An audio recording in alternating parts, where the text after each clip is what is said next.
નર્મદ દક્ષિણ ગુજરાત યુનિવર્સિટી ખાતે એબીવીપી દ્વારા એમએના અનેક વિષયોમાં સરકારી બેઠકો 63માંથી ઘટાડી 30 કર્યા હોવાના આક્ષેપ સાથે વિરોધ કરાયો હતો। નર્મદ દક્ષિણ ગુજરાત યુનિવર્સિટી ખાતે એબીવીપીએ વિરોધ કર્યો। આક્ષેપ કરતા કહ્યું હતું એમએના અનેક વિષયોમાં સરકારી બેઠક 63માંથી ઘટાડી 30 કરી છે।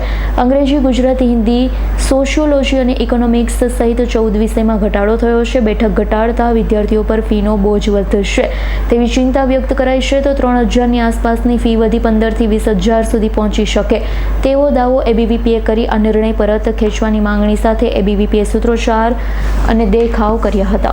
નમસ્તે, રવિ માંગરોવિયા, પ્રાંત મીડિયા સહસંયોજકની જવાબદારી। આજે યુનિવર્સિટીએ કેમ ધરણા પ્રદર્શન અને આજે નારાબાજીનું કામ કર્યું? હાલમાં યુનિવર્સિટી દ્વારા થોડા સમય પહેલા એક પરિપત્ર બહાર પાડવામાં આવ્યો કે એમએ અને એમએસસી ના જે વિદ્યાર્થીઓ છે એ વિદ્યાર્થીઓ માટે ગ્રાન્ટી એડ્સની જે સીટો હતી એ સીટોમાં જે હતી એના કરતાં ઓછી સીટો કરીને યુનિવર્સિટીએ પ્રાઇવેટને પ્રાધાન્ય આપ્યું, હાયર પેમેન્ટને પ્રાધાન્ય આપ્યું। તો એના કારણે જે મધ્યમ વર્ગના જે વિદ્યાર્થીઓ છે મધ્યમ વર્ગના વિદ્યાર્થીઓ માટે એક ભયજનક વિષય છે।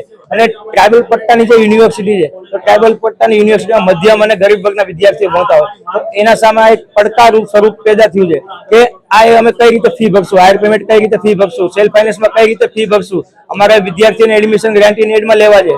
તો આ એક વિદ્યાર્થીઓ માટે ભયનો માહોલ છે। તો એને લઈને આજે વિદ્યાર્થી પરિષદ દ્વારા યુનિવર્સિટી ખાતે એક આવેદનપત્ર આપવામાં આવે છે અને આગામી 48 કલાકમાં જો આ આવેદનપત્ર ઉપર માંગ સ્વીકારવામાં નહીં આવે વિદ્યાર્થી પરિષદની તો આગામી 48 કલાકમાં વિદ્યાર્થી પરિષદ આનાથી ઉગ્રથી ઉગ્ર સ્વરૂપમાં રજૂઆત કરશે, આંદોલન કરશે, ધરણા પ્રદર્શન બેસશે।